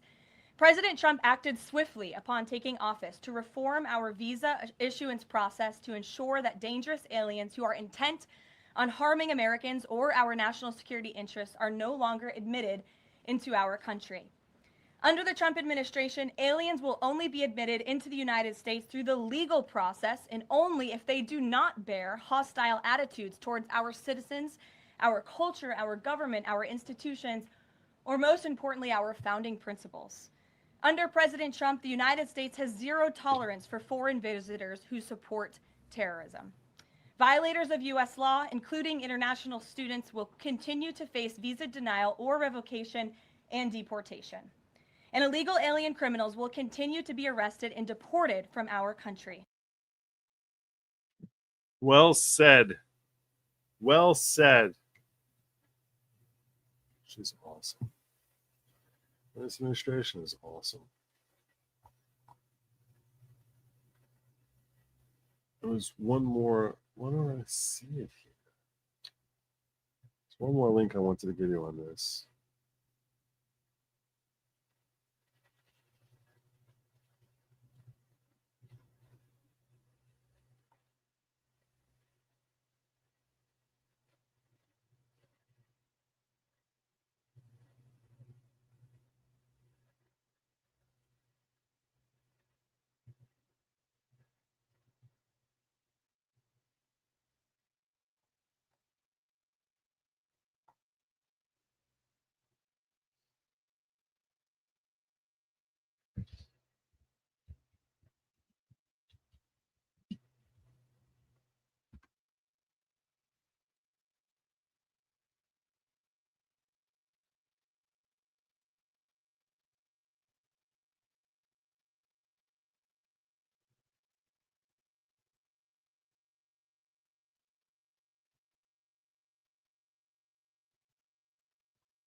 Do I know why he's injured in his mugshot?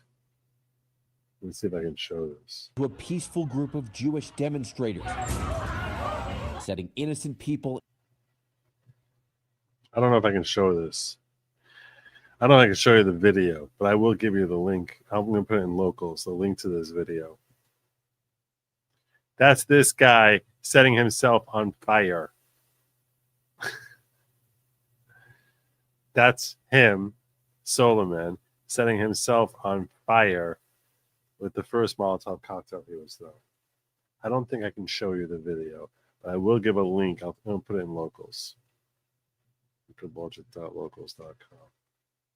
I'll even put it in the chat. So if you want to watch, it's a very short video. It's like an 11-second video. If you want to see this clown you want to see Allah laughing at this clown. I'll throw it first in the Diggers chat.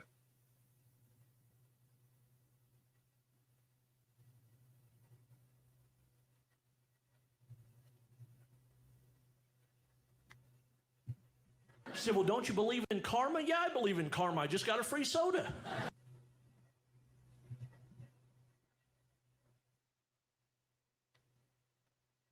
I think you gave the wrong clip there, J.H. Schwalbach. It's a 38-minute clip that you attached there to the KJP. Why are you gay?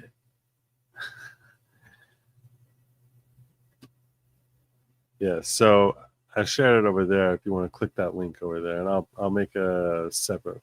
I'm gonna make a separate link where I share it also.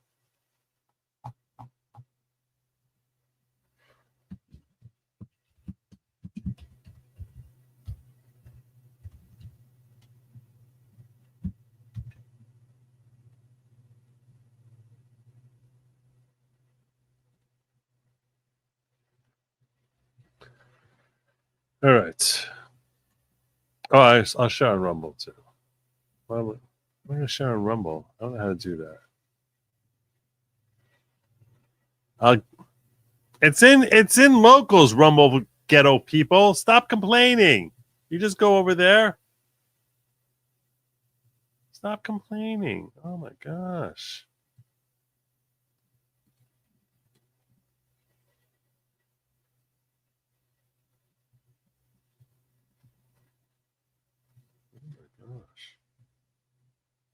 All right. Before I get out of here, I have one or two more stories I want to cover really quick. Two stories. Short videos.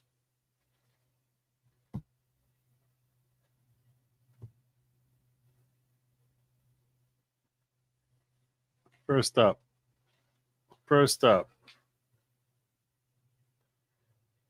No, you can't see it that way. We will not apologize for doing our job. U.S. Attorney Leah Foley smacks down Boston Mayor Wu for her disgusting comments about ICE agents after an ICE operation netted nearly 1,500 illegal aliens arrested. Violence against ICE agents has risen over 400% because of rhetoric from officials like Mayor Michelle Wu. Check this out. During a recent interview, Boston's Mayor Michelle Wu made reckless and inflammatory statements regarding enforcement efforts made by federal immigration authorities across the Commonwealth. Referring to federal agents as, quote, secret police is offensive. There are no secret police. ICE agents, along with other federal law enforcement partners, are making immigration arrests. That is no secret. They are arresting individuals who are here illegally, which is a violation of federal law. Every enforcement action is conducted within the bounds of the Constitution and our laws, with oversight, legal justification, and accountability.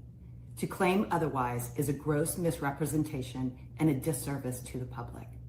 Federal agents in marked jackets and vests are masking their faces because people like Mayor Wu have created false narratives about their mission. Yep. Federal agents and their children are being threatened, doxxed, and assaulted. That is why they must hide their faces. Yep. Furthermore, suggesting that federal law enforcement officers are, quote, snatching people off the streets is also false. It's offensive to the men and women who risk their lives every day to uphold the rule of law. On the contrary, every arrest or detention is pursuant to and sanctioned by federal law. The U.S. Attorney's Office stands in support of our federal law enforcement partners, whose mission it is to protect the residents of Massachusetts, regardless of the noise being generated by politicians who either do not understand federal law or simply believe our nation's immigration laws should not be enforced. We will not apologize for doing our job. Amen. We will not apologize for doing our job. Well said. Well said indeed. That's what they need to do. They need to make an example of them. That's what they need to do. If you're an elected official, you should be upheld. You should be required to support upholding federal law. pathetic. So much hubris these folks have. Which is why I'm glad. I'm glad for stories like this. Vote is saying, hey, Trump and Homeland Security Secretary Rome have made it clear this administration backs the rule of law. If you punch a cop, you get charged, even if you have a congressional pin on your lapel.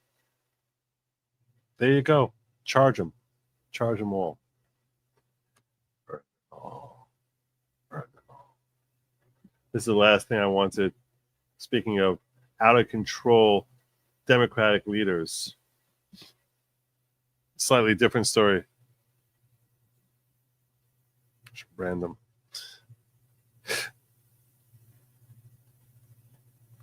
DC Mayor Bowser, remember her? Hey, with ethics complaint for spending $62,000 on lavish trips to Qatar, which I've learned that that's how it's supposed to be pronounced, Qatar, Miami, Vegas, and Dubai. New records show officers repeatedly lied about who paid for luxury tips. Uh-oh. Luxury Who trips. is paying for D.C. Mayor Muriel Bowser's trips around the world? We've been asking that question for months now and have gotten different answers from the mayor's office. Now, I-Team reporter Scott Taylor has uncovered the nation of Qatar paid for the mayor and 4 staff members who traveled to its country. This was in 2023. That doesn't sound legal. Scott, what else are we learning about where this money came from? Well, we're talking about a lot of money, Michelle, almost $62,000. We discovered that from a letter from the Embassy of Qatar to the mayor's office. The mayor's office told us twice who paid for the trip, and both times what they said just wasn't true. Lie, you pants! It doesn't have any travel expense records filed by D.C. Mayor Muriel Bowser for trips to the Masters Golf Tournament, Las Vegas, Dubai, Miami, or Mar-a-Lago. All trips taken within the past 3 years. In December 2023, Bowser and 4 staff members, including her chief of staff, Lindsay Parker, took a trip to Doha, Qatar. They attended the United Nations Climate Conference in Dubai. Only 2 travel expense records have been filed. Parker appears to be doing what's required by D.C. code, but it's not cheap. She cost taxpayers $3,500 for a 3-night stay at the Atlantis Palm Hotel in Dubai. A 2-night stay at the Aloft Hotel in Dubai for $1,300 was also filed by Thomas Delamonte, D.C.'s Director of Intergovernmental Affairs. Last year, Susana Castillo, the mayor's Director of Communications, gave 7 News wrong information twice on who paid for the Dubai trip. She claimed D.C.'s Chamber of Commerce paid for it. Not true. And then she said U.S. Conference of Mayors picked up the bill. I just discovered that is also not true. This letter from the Embassy of Qatar to the Executive Office of the Mayor says Qatar paid more than $61,000 for the entire trip and called it an in-kind donation. D.C. has no record of a donation agreement between the district and Qatar for the trip, which is required by D.C. code. Parker also flew last May to Las Vegas to attend the International Council of Shopping Centers convention along with Bowser. Parker flew first class and cost taxpayers $4,500.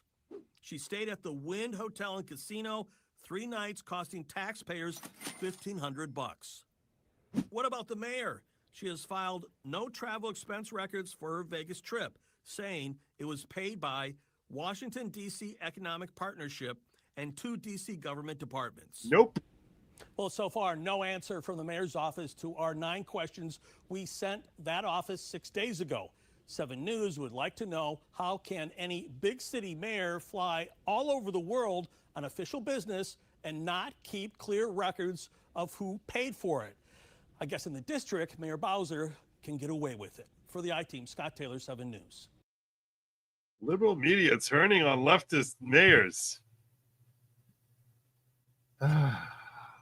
Overdue, but it's good to see. It's good to see. Edel Hajjaj, Worcester City rep, for facing charges for assault versus police during ICE enforcement in District 5. Body cam videos online. I'd be curious to see. Let me see if I can get that.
Counselor Edel, continuing to obstruct ICE. And I got to give ICE some significant, how do I want to say this, credit here. You see how this will again to get the woman in the green shirt and Counselor Edel kind of giving her a hard time here.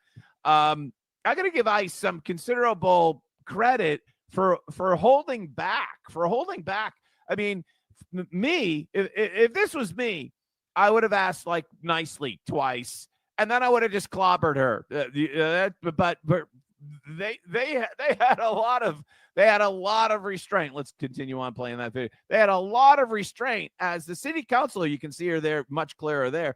As the city councilor is obstructing justice. I mean, and that is why very, very clearly she's making it hard for ICE to perform their duty. I don't know why she wasn't arrested. I don't know why she has not yet been charged. And then you can also see Ashley Spring kind of come into the picture there. And she will be arrested, Ashley Spring. She is there. She's a candidate for school committee in Worcester, Ashley Spring. And she's about to FO in just a second. And again, Counselor Edel, once again, making it incredibly difficult you see it right there. That's a perfect picture. Incredibly difficult for ICE to do their job. That's why the Worcester Police Union over the weekend said that Counselor Edel was unfit to serve in office. The mayor was spending more than that?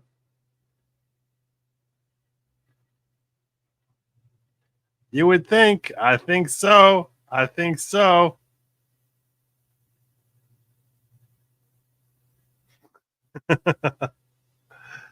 She doesn't like many pictures of her body. She's someone who seems body conscious. Except unless there's an open snack bar.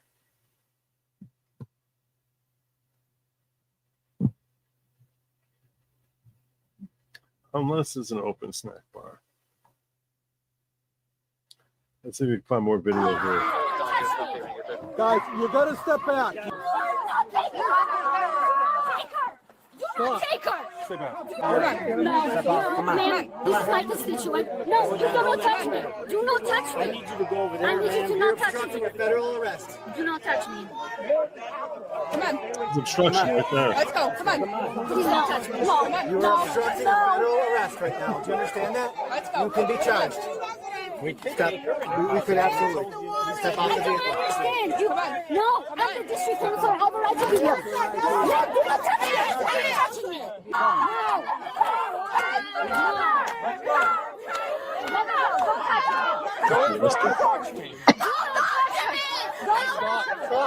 Screaming herpes.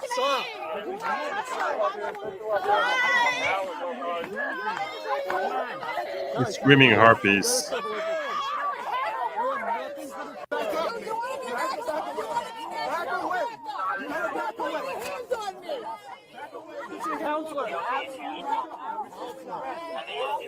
If you're wondering, I voted for this. This is exactly what I voted for. Only like 1,000 times every day. This is what I voted for. You're hurting her. Would you stop this? Listen, would you stop it? Listen. Back away from the car.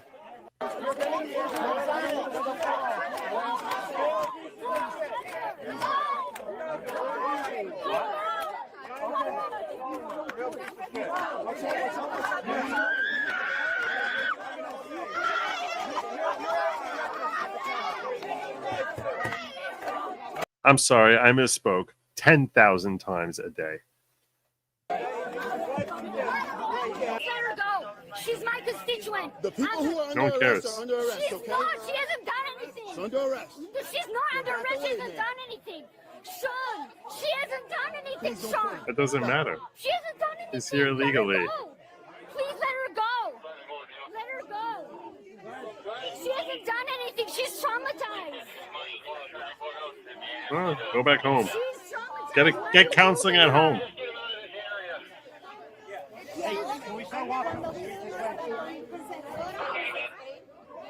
Let her go. You gotta back up, man. You gotta back up. You can't be up on us. Please, back up. She's my constituent. No one cares. There's no such thing as your constituent.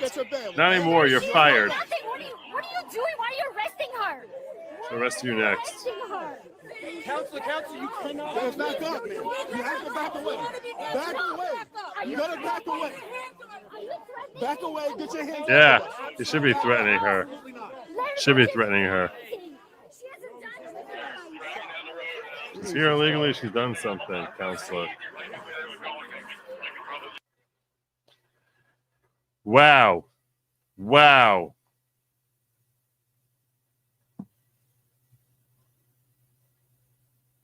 Need her gone. She was smart enough to avoid she was careful to avoid. She's using her body instead of using her hands, and she had a lot of body to work with. So yeah, that was a month ago. That was on May 8th. She's still here. Still here. All right. This is 2 hours in the books. Time for me to wrap this up. I thank you all for joining me. I will be back here, God willing, tomorrow evening. I'm going to try to get locals wrapped up also. Tomorrow, back in court, more Diddy. It's 1 o'clock. I got to be up in 6 hours. So I thank you all for joining me. You know what they say. Lab meat is for they, them. It's definitely not for you. It's not for you. It's not. You might have been confused. Some of my messaging. You might have said, wait, is it for me? No, it's for they, them. And do not eat the bugs. Don't do it. Don't eat the bugs. Plane's coming in pretty quickly right now, so I hope your seatbelts are fastened. The trays are in upright lock position. I thank you all, and I'll see you tomorrow. Till then, good night and Godspeed. I'm doing a quick look. Make sure I didn't miss anything. I don't want to miss anything. I didn't miss anything. We're good. Okay. Yeah, I said it already. Godspeed.